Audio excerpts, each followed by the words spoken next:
बिस्मिल्लाहिर्रहमानिर्रहीम। अस्सलाम वालेकुम डियर स्टूडेंट्स। हम लोगों ने चैप्टर नंबर 3 स्टार्ट किया था। चैप्टर नंबर 3 स्टार्ट करते हुए हमने पीछे 2 लेक्चर्स पढ़े थे। उन 2 लेक्चर्स में हमने इंटीग्रेशन को स्टार्ट किया था। इंटीग्रेशन आपका एक बहुत इंपॉर्टेंट चैप्टर है, लॉन्ग पॉइंट ऑफ व्यू से भी, शॉर्ट पॉइंट ऑफ व्यू से भी। इनफैक्ट अगर आपके पहले 3 चैप्टर्स आप इजीली कवर कर सकते हो, अगर आपको समझ आ जाती है, तो अपने पेपर को आप तकरीबन 60% मार्क्स आप गेन कर सकते हो अपने पेपर में। चैप्टर नंबर 3 एक बहुत इंपॉर्टेंट चैप्टर है आपका। हम लोगों ने इसको स्टार्ट किया था। लेक्चर नंबर 1 में हमने पढ़ा था कि इंटीग्रेशन और डेरिवेटिव में क्या डिफरेंस होते हैं। मैंने एक्सप्लेन किया था कि वो एक दूसरे के एंटी प्रोसेस होते हैं, और कुछ एग्जांपल्स भी हमने कंसीडर की थी। उसके बाद हमने डिफरेंशियल्स और डेरिवेटिव में भी डिफरेंट पढ़ा था कि डेरिवेटिव्स क्या होते हैं, कि किसी एक वेरिएबल में किसी दूसरे वेरिएबल की रिस्पेक्ट से जो चेंज आ रहा होगा उसे हम क्या कहेंगे, डेरिवेटिव है। इसके अलावा डिफरेंशियल्स क्या होते हैं, अगर वेरिएबल में अपनी मदद से अपने अंदर ही जो चेंज आ रहा है उसे हम क्या कहेंगे, वो क्या होगा, डिफरेंशियल होगा। फिर उससे रिलेटेड एक्सरसाइज 3.1 एक्सरसाइज के हमने कुछ क्वेश्चंस किए थे, वो आपके शॉर्ट में आ गया या एमसीक्यूज में इस तरह का कोई क्वेश्चन वैसे शॉर्ट में आ गया तो चलेगा। उसके बाद हमने 3.2 स्टार्ट की थी। हमारे बेसिक रूल्स स्टार्ट हुए थे इंटीग्रेशन के। वो बेसिक रूल्स क्या थे, हमने 2 रूल पढ़े थे टोटल उसमें। एक हमने पढ़ा था कि नेचुरल लॉगरिथम का रूल। नेचुरल लॉगरिथम का रूल कब अप्लाई करना है, जब नीचे वाली टर्म का डेरिवेटिव ऊपर मौजूद होगा तो हम नेचुरल लॉग अप्लाई करेंगे या उसके साथ मल्टीप्लाई हो रहा होगा। दूसरा हमने पढ़ा था पावर रूल। पावर रूल तब अप्लाई करेंगे जब जो भी टर्म दी हुई है उसका डेरिवेटिव साथ मौजूद होगा, तो आप पावर रूल करोगे, अप्लाई करोगे। अब हमने पढ़ी एक्सरसाइज 3.3। एक्सरसाइज 3.3 और 3.4 बच्चे ये आपकी की एक्सरसाइज है और बहुत इंपॉर्टेंट एक्सरसाइज है। इन एक्सरसाइजेस के ऊपर अपना ज़्यादा एम्फेसाइज रखिएगा, ताकि आपको जितनी अच्छी समझ आएगी उतना अच्छा आप आगे कर सकोगे। मैंने अपने पिछले लेक्चर्स में भी बताया था कि आपने जो रूल्स पढ़ने हैं वो 3.4 3.5 तक पढ़ने हैं। आगे जो 3-4 एक्सरसाइजेस आपकी आएंगी उसमें इन्हीं रूल्स को लेके आपने यही जो इंटीग्रेशन पढ़ ली, रूल्स पढ़ लिए, इन्हीं रूल्स को वहीं पे भी वो अप्लाई करना। उसके बाद कोई नया रूल नहीं आएगा अप्लाई करने के लिए। 3.3 में बच्चे हमने एक नया रूल पढ़ना है, सब्स्टिट्यूशन मेथड। लेकिन उस सब्स्टिट्यूशन मेथड से पहले हमारे कुछ क्वेश्चंस हैं, वो उन्हीं चीज़ों को यूज़ करके होने हैं जो हमने पीछे 2 रूल्स पढ़े थे। एक पावर रूल पढ़ा था और एक नेचुरल लॉग रूल पढ़ा था।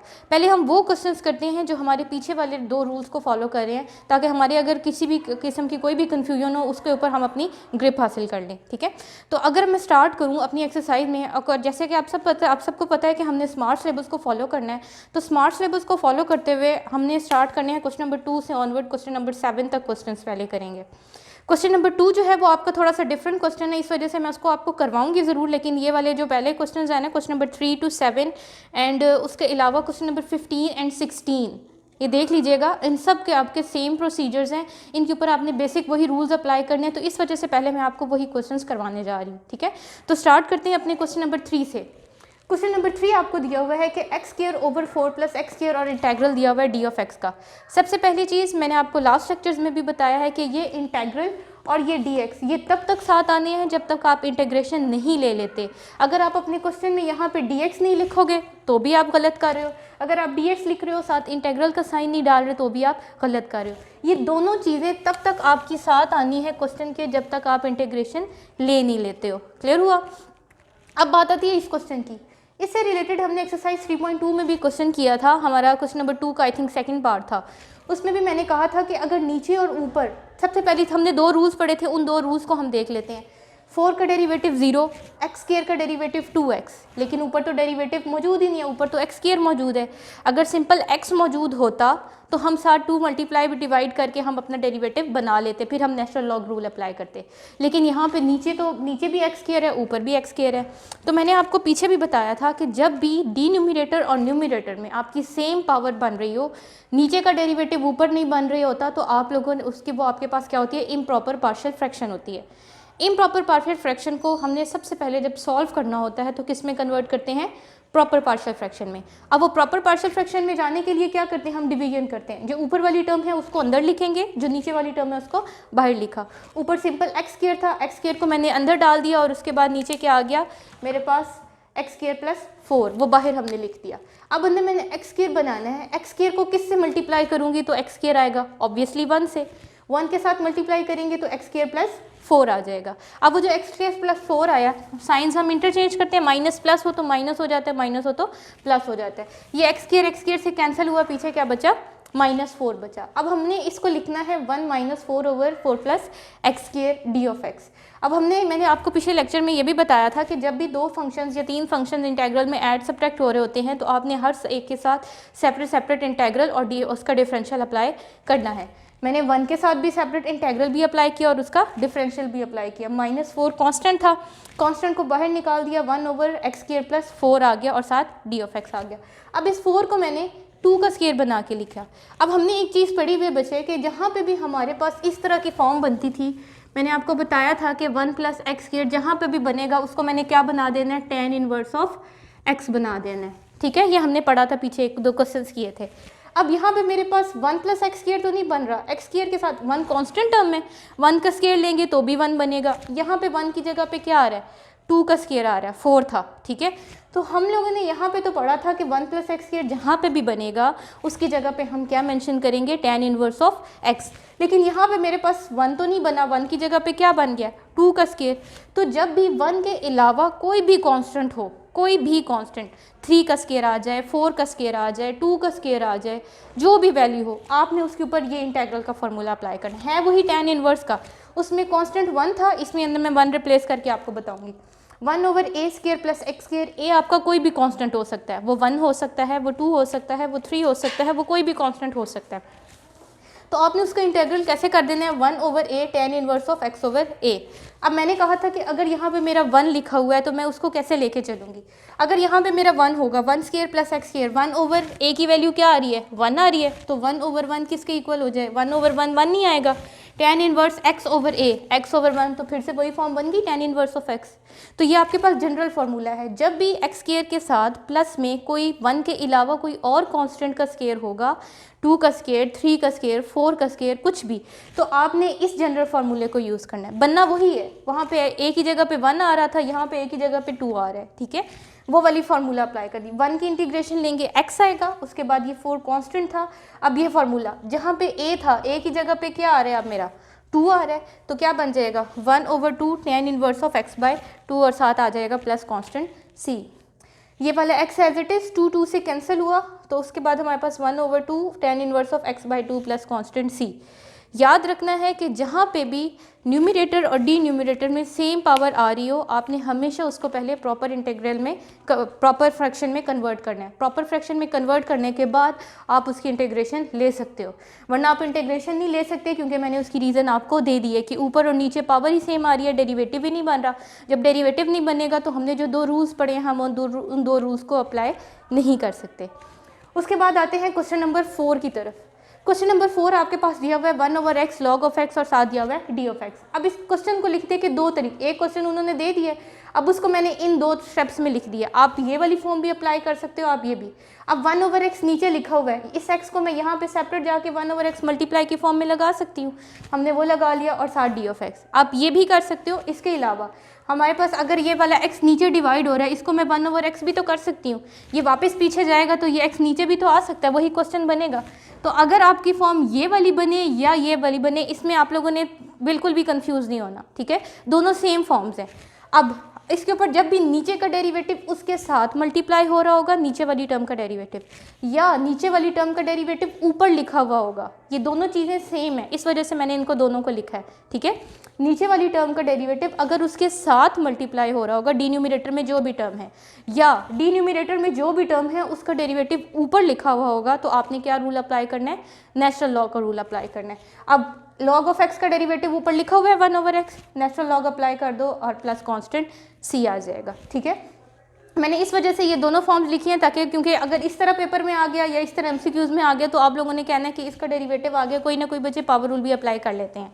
ठीक है, उसके बाद आ गया आपका question number 5, e power x plus divided by e power x plus 3 into D of x. Integral और डिफरेंशियल दोनों साथ मेंशन है। अब ये एक नई चीज़ आ गई, पहले हम लोगों ने e पावर एक्स को अभी तक सिर्फ हमने डेरिवेटिव्स में पढ़ा था। हमने ये पढ़ा था कि e पावर एक्स का डेरिवेटिव e पावर एक्स ही होता है, और पावर में जो x आ रहा है, x का डेरिवेटिव क्या हो जाएगा, 1, वो मैंने ये साथ मेंशन कर दिया है। ठीक है, x का डेरिवेटिव साथ 1 होगा। अब जब मैं इस e पावर एक्स की इंटेग्रल लूँगी तो भी तो आंसर e पावर एक्स ही आएगा।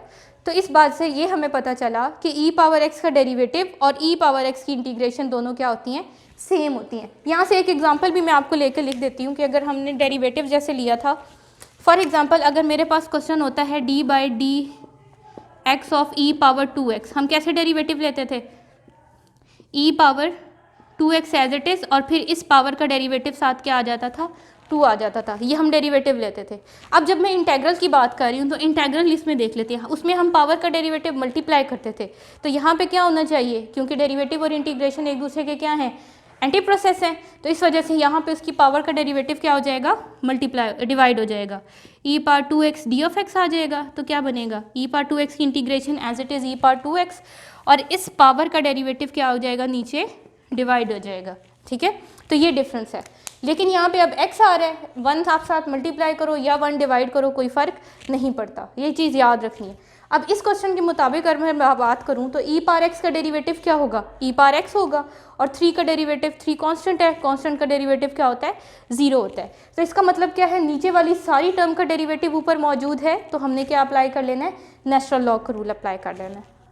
Next question number 6, x plus B over X square plus 2bx प्लस सी होल पावर 1/2। अब यहाँ पे एक चीज़ बच्चे आपने याद रखनी है कि डेरिवेटिव पावर रूल और नेचुरल लॉग रूल वो तब अप्लाई, नेचुरल लॉग रूल आपने तब अप्लाई करना है जब नीचे पावर क्या दी हुई हो, 1 दी हो।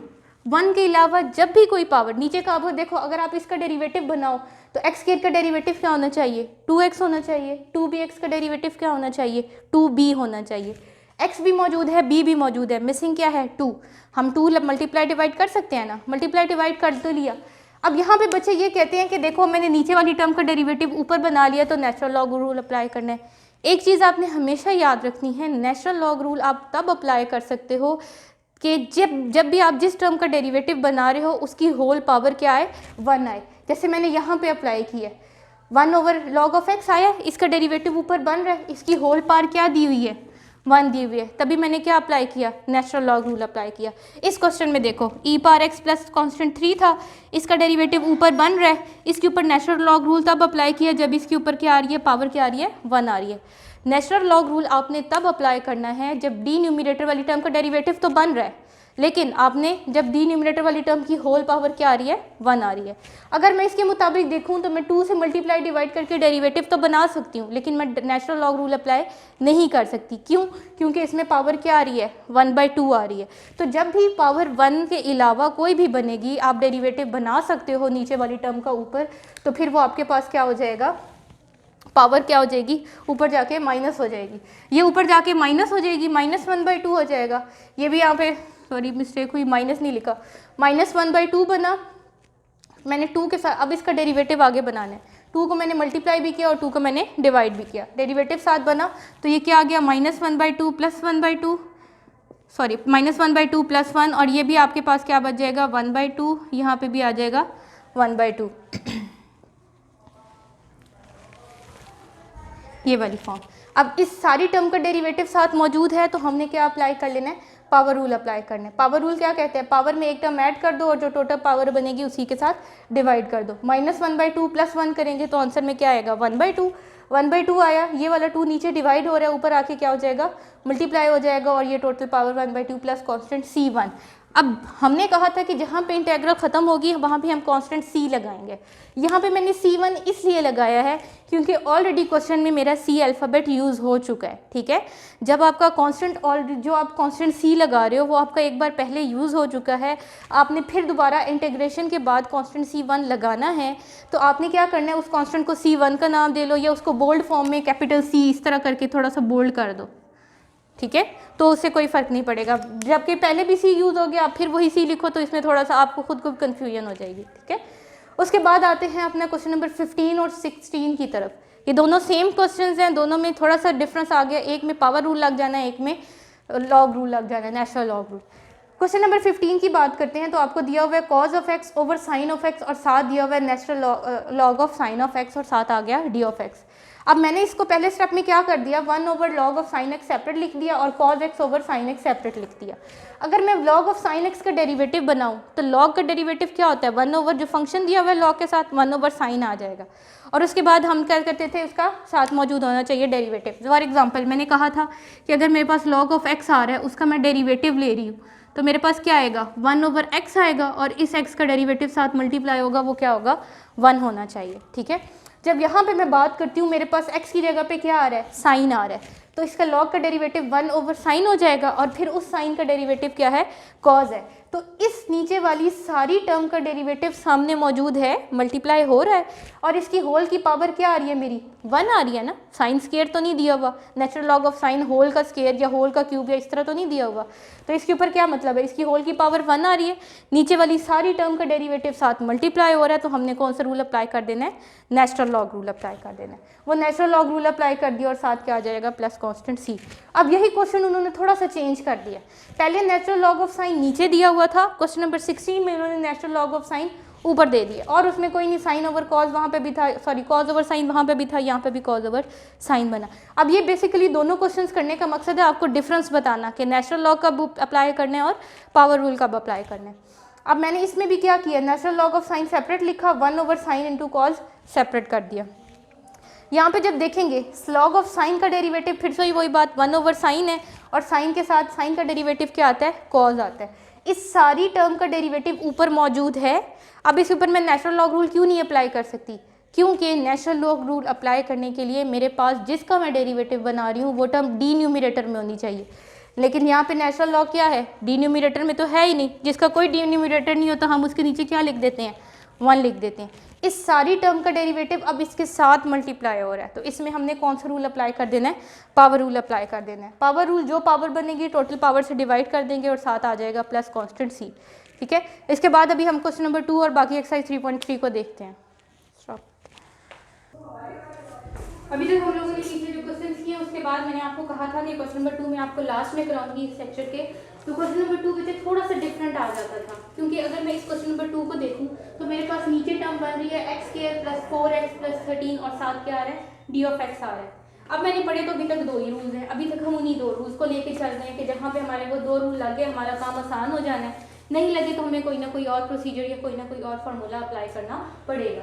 अब इस क्वेश्चन के मुताबिक अगर मैं देखूं तो x² का डेरिवेटिव क्या बन रहा है, 2x बन रहा है, और 4x का डेरिवेटिव 4 और 13 का डेरिवेटिव 0, मतलब 2x + 4 होना चाहिए मेरे पास, ठीक है।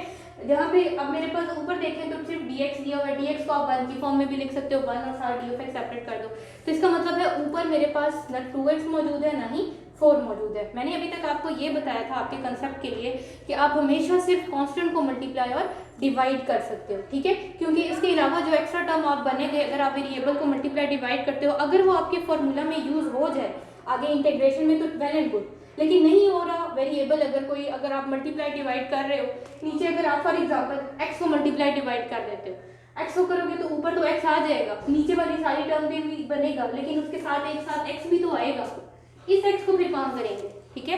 तो ऐसे इस वजह से मैं कहती हूँ कि आपने वेरिएबल को मल्टीप्लाई डिवाइड नहीं करना, आप तब करोगे जब नीचे वाला जो आप वेरिएबल मल्टीप्लाई डिवाइड कर रहे हो वो आपके क्वेश्चन में ही यूज हो जाए, वो कहीं पे बचे नहीं, ठीक है। तो अब इस क्वेश्चन में अगर देखूँ तो ना मेरा डेरिवेटिव मौजूद नहीं है, तो ना मैं नेचुरल लॉग रूल अप्लाई कर सकते हैं और ना ही हम पावर रूल अप्लाई कर सकते हैं। तो उसके मुताबिक अगर हम इस चीज़ को देखें तो दोनों रूल अप्लाई नहीं होंगे, तो इसका मतलब है हमें कोई और स्ट्रेटेजी अप्लाई करनी पड़ेगी। तो अब उसके लिए एक नया मेथड आ गया है कि अगर आपके पास क्वाड्रेटिक फॉर्म नीचे बन रही है x² जिसमें मैक्सिमम पावर x² होती है, वो आपके पास क्या होती है, क्वाड्रेटिक होता है, x² + x + कांस्टेंट c जो भी फॉर्म बन रही है, तो आपने क्या करना है, कंप्लीटिंग स्क्वायर होल स्क्वायर का फॉर्मूला बनाना है। अब वो होल स्क्वायर का फॉर्मूला सर अब जब भी नीचे वाली टर्म का डेरिवेटिव ऊपर नहीं बनना, तो मैंने कहा था कि आपने होल स्क्वायर का फॉर्मूला अप्लाई करना है। अब जो होल स्क्वायर का फॉर्मूला बनेगा या तो वो a + b होल स्क्वायर बनेगा या तो a - b होल स्क्वायर बनेगा, 2 ही हमने होल स्क्वायर के फॉर्मूले पढ़े हुए हैं, ठीक है। अब इसके लिए अगर मैं देखूं तो हमने फार्मूला पढ़ा है a + b होल स्क्वायर किसके इक्वल होता है, a² + 2ab + b², या अगर यहाँ पे माइनस आ जाएगा तो 2ab के साथ भी क्या आ जाएगा, माइनस आ जाएगा। अब इसके मुताबिक देखूं तो a की जगह पे तो मैं x² डाल सकती हूँ, उसके बाद 2ab बनाना है, 2a की वैल्यू क्या आई हुई है x, अब b की ऐसी क्या वैल्यू डालेंगे कि हमारे पास क्या बने, 4x बने। अब 2x तो ऑलरेडी बना हुआ है, 2x को किससे मल्टीप्लाई करेंगे तो हमारे पास 4x आएगा 2 के साथ, तो इसका मतलब क्या है कि ये जो 2 है ये किसकी वैल्यू आ गई है, b की। अब हमने ये चीज़ पढ़ी हुई है, अपनी रिक्वायरमेंट के मुताबिक जो चीज़ हमारे पास मौजूद नहीं है हम उसको ऐड सब्ट्रैक्ट भी कर लेते हैं अपनी रिक्वायरमेंट के मुताबिक, या हम उसको मल्टीप्लाई डिवाइड भी कर लेते हैं। अब यहाँ पे मेरे पास ए स्क्वायर भी बन गया, 2ab भी बन गया, बी स्क्वायर नहीं है। b की वैल्यू जबकि हमें पता चल गई है वो क्या आ रही है, 2 आ रही है। तो मैंने b स्क्वायर को, b की वैल्यू जो थी 2 का स्क्वायर, उसको ऐड भी कर लिया, उसको सब्ट्रैक्ट भी कर लिया, और साथ ये क्या आ गया 13 एज इट इज़ आ गया। अब अगर मैं फार्मूला बनाऊँ ए स्क्वायर प्लस 2ab प्लस बी स्क्वायर किसके इक्वल हो जाएगा, a plus B whole square. a की वैल्यू क्या है x और b की वैल्यू क्या है 2, तो ये मेरे पास क्या आ जाएगा x प्लस 2 होल स्क्वायर। पीछे क्या बचा, -2 का स्क्वायर -4 और प्लस 13 आ जाएगा, तो ये क्या बन जाएगा मेरे पास 9 बन जाएगा। अब जब मैं इसको देखूँ तो मेरे पास 9 को मैं क्या बना के लिख सकती हूँ, 3 का स्क्वायर लिख सकते हैं। इसी का फॉर्मूला मैंने अभी पहले पिछली क्लास में इससे पहले जब मैंने question number I think 3 start किया था उसमें मैंने आपको बताया था कि जहाँ पे भी कांस्टेंट प्लस वेरिएबल का स्क्वायर बनेगा इंटेग्रल में डी न्यूमरेटर में, वो किसका फॉर्मूला होगा, tan इनवर्स का होगा। अब कांस्टेंट यहाँ पे पहले हम जो सिंपल फार्मूला पढ़ते हैं वो हम 1 के लिए पढ़ते हैं, तो वो तो simple tan inverse of x आ जाता है। मैंने कहा था अगर 1 के अलावा कोई कॉन्स्टेंट आ रहा है, 2 आ रहा है, 3 आ रहा है, 4 आ रहा है, तो उसके लिए आपने ये यूज़ करना है, ए की जगह पे क्या पुट कर देना। पिछले हमने जो क्वेश्चन किया था उसमें मैंने ए की जगह पे 2 पुट किया था। अब जो मैं क्वेश्चन कर रही हूँ उसके मुताबिक अगर देखूँ तो ये सारा वेरिएबल का स्क्वायर है और ये क्या है, कांस्टेंट का स्क्वायर है। तो कांस्टेंट ए की वैल्यू क्या बन गई मेरी 3 बन गई, और जो वेरिएबल है वो क्या बन गया x प्लस 2 होल स्क्वायर बन गया। ये पूरा वेरिएबल है, इसमें ये नहीं कहना कि x वेरिएबल है, सिर्फ 2 भी वेरिएबल है, ठीक है। ये पूरी एक वैल्यू आपकी आ रही है, ठीक है, यहाँ पे होल स्क्वायर में ये पूरी वैल्यू वेरिएबल की हो जाएगी, ये पूरी वैल्यू किसकी होगी, कांस्टेंट की a की वैल्यू होगी। अब a की जगह पे 3 पुट करें, 1/3 tan इनवर्स, x की जगह पे क्या आ जाएगा x प्लस 2, तो क्या आ जाएगा x प्लस 2 डिवाइडेड बाई 3। तो ये आपके वो क्वेश्चन है जो आप इजीली अपने पिछले लेक्चर्स को देख के, पिछले जो थे रूल्स आपने पढ़े थे। अब आगे हमने करना है क्वेश्चन नंबर 8, वो बहुत इंपॉर्टेंट है आपका, इनफैक्ट 3.3 3.4 आपकी लॉन्ग के लिए भी बहुत इंपॉर्टेंट एक्सरसाइज है, तो इसको आप ध्यान से करिएगा। उसके बाद हम नेक्स्ट लेक्चर में आगे डिस्कस करेंगे।